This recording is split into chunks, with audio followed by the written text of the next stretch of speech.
this is the window where you would say, hey, such and such is a witch, and then they'd get tortured, I guess. They would chain them up to a wall, and if they were a male, they would use a certain appendage, and they'd put pressure on that appendage until you said whether you were a witch or not.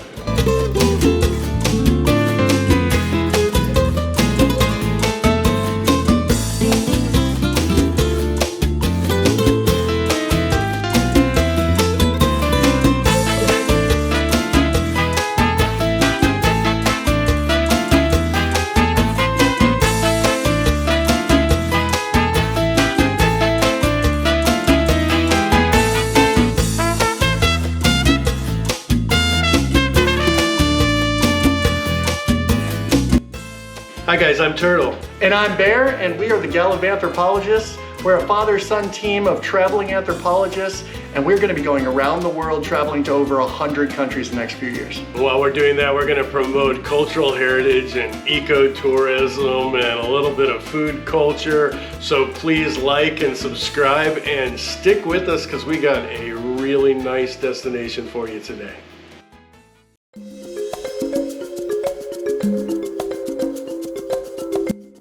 Hi guys, I'm Turtle and welcome back to the Gallivanthropologist. I hope that you guys enjoyed part 1 of our 3-day guide to Cartagena, Colombia. This is day 2 and we've got a lot of really cool stuff for you today, and I'm glad you're here. As you'll remember from last week, Francis Drake raided here and was successful. And at that time, a lot of the city, how it is now, was already built within the city walls. And the city walls were already there, and they were set up to defend it. But they found that despite having all of these walls and all of them having guns, there were weaknesses. So they decided to beef up all of those fortifications, and so now you can actually walk all the way around these walls and they've been all beefed up. But one of the important things that happens is eventually there's another raid, and this raid is called the Battle of Jenkins Ear. And during the Battle of Jenkins Ear, Admiral Vernon came up here and he raided. And his raid was unsuccessful, but it lasted a long time because unfortunately for Vernon, he had already told England that he had successfully raided Cartagena, and they were already celebrating him.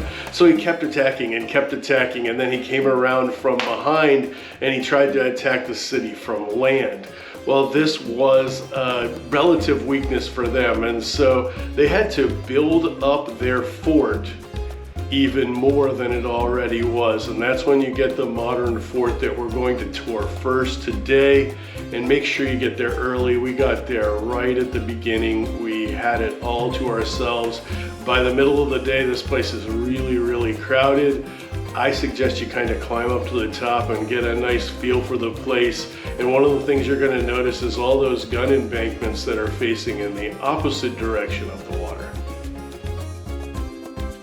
The gun placement is really interesting. There was a map over there that was showing how it was redesigned in the late 1700s to have a 180-degree defensive area where they could cover pretty much everything on this side of the fort, which is really interesting because the raids started to come from land when they got so well protected by sea, with having the wall all fortified and the extra defenses on the mouth of the Boca Chica. And so in the late 1700s, what they started to be concerned with was people who would come overland here. And I know Vernon came overland also. So when they beefed this up after Admiral Vernon's attack, they really beefed up the defense from the land side. And that really makes sense on a historical context. And the engineer that designed these built up upon an old fortification, and inside he kind of built the most exciting part of the whole fort. So we're gonna head into some of these passageways. These are more like what I expected. We were thinking maybe they could lead horses through the other ones because they were so tall, But you're gonna have to watch your head in this one because these guys were not nearly as tall as the average person is today. So let's go explore and see if we can get any decent footage in there at all anyway because of the lighting.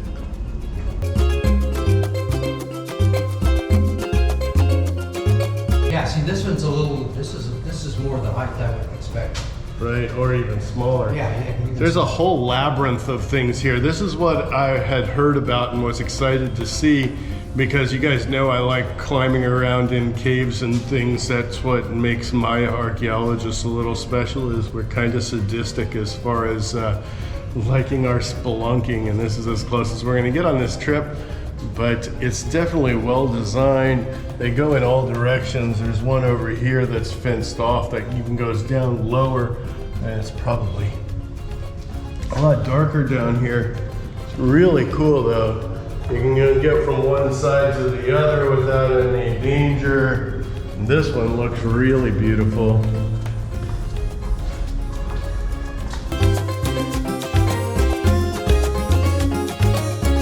A lot of people said that this is really like somber and intimidating down here. It really isn't at all. No, I'll tell you what, I was in front of a woman in Israel, going through the old city walls, who was claustrophobic. Yeah. And those, even I said, whoa, because we didn't have the light Right. along the way. And I still got fingernail mark in my. Oh, you freaked out, huh? You know. So I was closest. I just kept talking to her. Just said, just Yep. keep a look at my back. Just watch my back, and you know, when I step, you step. Right? We made it, but Okay. yeah. Nice. But yeah, these are beautiful. I'm really enjoying walking through them.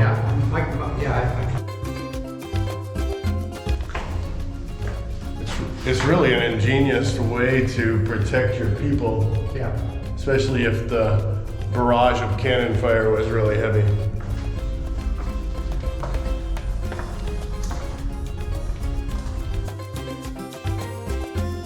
They also worked kind of like a labyrinth where you could get to this part if you needed to refortify it, or you needed extra people, or you can get to that part. And it wasn't the only thing that they were protecting underneath the surface. The passageways behind me were designed to hold gunpowder and ammunition, and so it had really explosive things in here. You wanted it to be really well protected, but as you can see from this sign right here, now it's meant for something else that might be explosive if you ate too much salsa with your chicharrones last night. Leon and I probably walked around for like an hour and a half just looking at all of these passageways and all of the cool little platforms and places where they had fortified.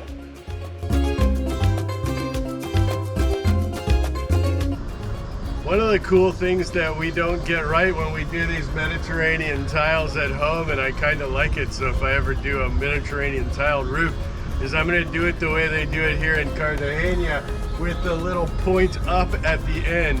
And what that is it keeps witches from being able to land on your roof. And nobody wants witches to land on their roof, I don't think. So stay away, witches. I'm going to build my house like that someday.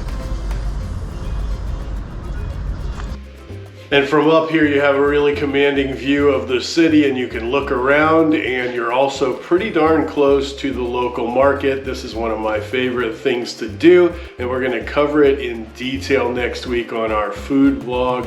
But we stopped, I had some fruit that I had never heard of, saw some amazing seafood, and even tried some in a place that Anthony Bourdain made famous. What we have here is a little small lobster. That would be fun to try to cut open here in just a minute without what looks like a knife. There's some seafood rice similar to like paella. I'm not exactly sure what this is. It looks like fish that's just got some seasoning in it. We're gonna try that out. And then one of the things that I definitely wanted to try is here they have, when the bananas are starting to go off, instead of making banana bread, they cook it in a red cola. And so this is banana cooked in a red cola. I'm not positive This is the general area where Anthony Bourdain ate. If I was with a guide, I'd probably know exactly which one. The cola banana is pretty interesting.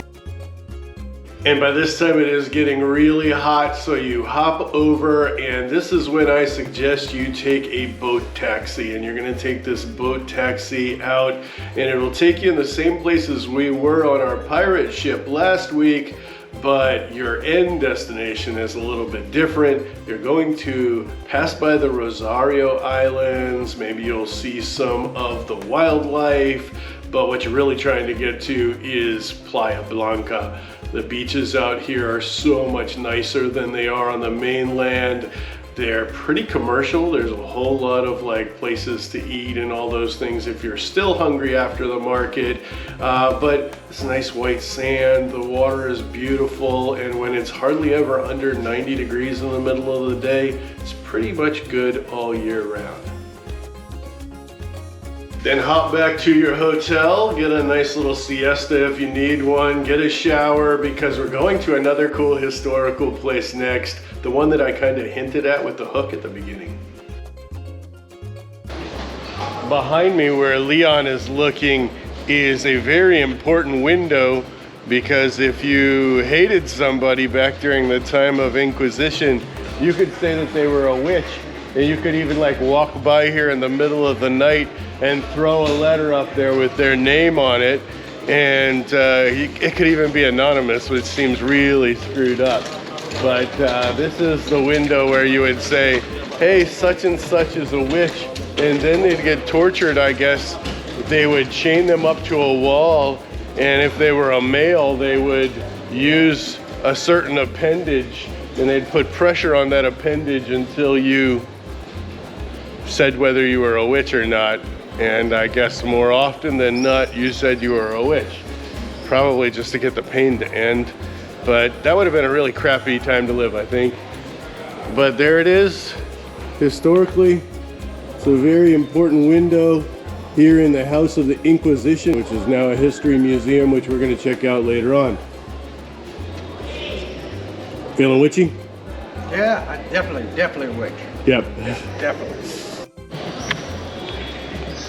We wanted to go into the Museum of Gold first today, but the door was broken. So we're gonna head into the Museum of History over here, which used to be the House of the Inquisition. So we'll go check this out first and hope they can figure out how to unlock their door for the other one. Maybe we get to see that later. We're standing in the courtyard of the House of Inquisition here in Cartagena, and for about 200 years this served the purpose of trying to decide if people were doing things that weren't Christian, and let's call it convincing them not to do those things. And sometimes that was with torture, and sometimes that was with boredom, and sometimes it was with genital manipulation, which would have been my least favorite, I do believe. But if you were accused of doing something that wasn't within the Catholic faith, you would have to be brought here, and they would decide whether that was true or not through some pretty barbaric means at times. But I wouldn't have wanted to come here. This is not my type of place back then. It is my type of place now, because we're going to learn a whole lot about Cartagena's history here and a lot more about the Inquisition than maybe I did not already know. I'm expecting maybe when we open some of these doors there'll be some torture instruments, but I've probably seen all of those in Spain because they had this in Spain too. So this is the first of the displays here, and it is appearing to be, this is where we're going to get to see most of our torture devices and things like that. Maybe, maybe not. It's kind of interesting that they were so anti-Semitic, considering that they worshipped a Jewish man. But one of the things you could be accused of being was Jewish. And even with me only being 1/8 Jewish, I wonder if that would have qualified me for being in trouble if I came to the Inquisition. You could also be a witch or a witch doctor or a solicitant, which I'm assuming means that you were practicing the oldest profession in the world.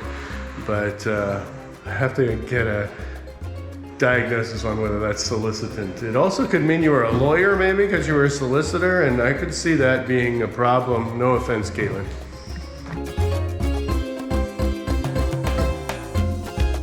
There's a whole lot of signage there for you to read or not read. Some of them are translated into English and some of them are not.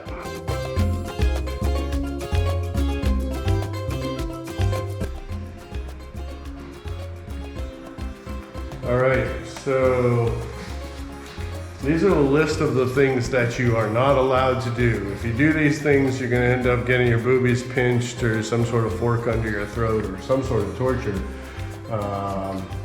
If you're a heretic, erroneous, like maybe if you're wrong, I doubt that's actually it, because a lot of people would be in trouble if it was that. Having happiness with being a heretic? I don't know.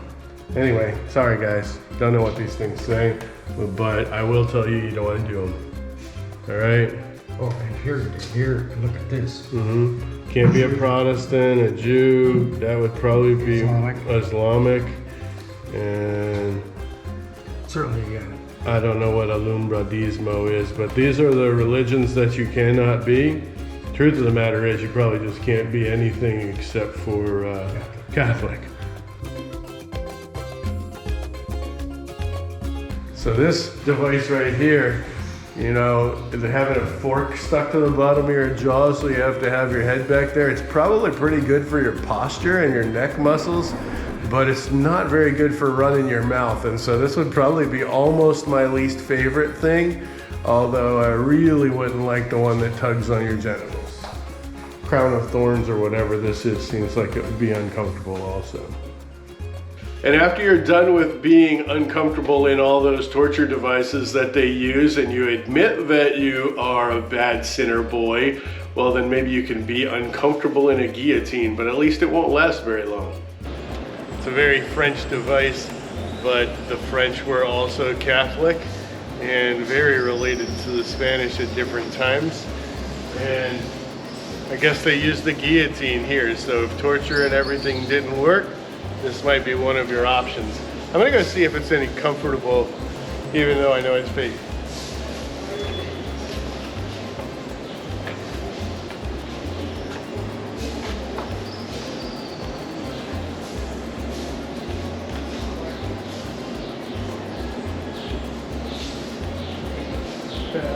Is it sharp enough? I think it would work. I mean, I think it would hopefully too. that thing doesn't break loose right now, but they would put your head in here, clamp this thing down so it wasn't go. They'd put a bucket down below here, and that's kind of a gruesome reason why, because what I've heard is they'd flip the switch, I'm not even gonna mess with it, and this thing would come down, and when it came down it would chop off your head. But early on, they at least supposed that when your head falls off, you still have enough blood in your brain for a short period of time that you still can see. And so they put the bucket down there so you didn't have to have the trauma of watching your head roll around the people that you knew. So I think that's a small mercy, right?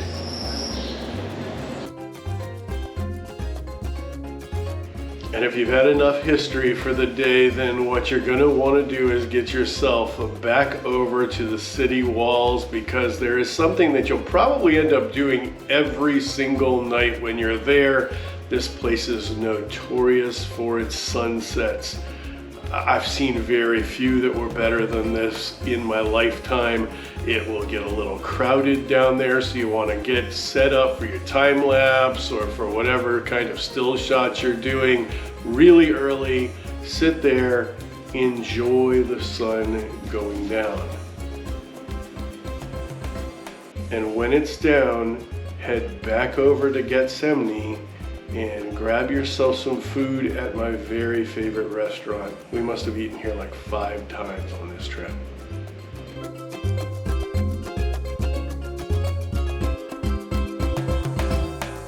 We are back at Coro, and I've just been loving this place. The food's always affordable and delicious. This time I got the fish stew because it was highly recommended by one of the guys we met on the first day.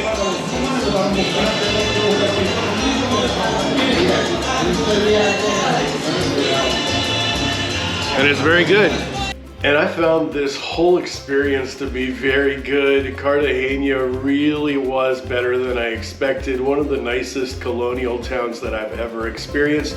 Hopefully you guys have already thrown a big thumbs up down there. It really helps with the algorithm, and hopefully you're subscribed and following along. Next week, we have an amazing food experience for you. I'm going to talk about all of my favorite foods and where to eat there and how daggum cheap it is. But until then, I hope that you remember to find yourself on the journey.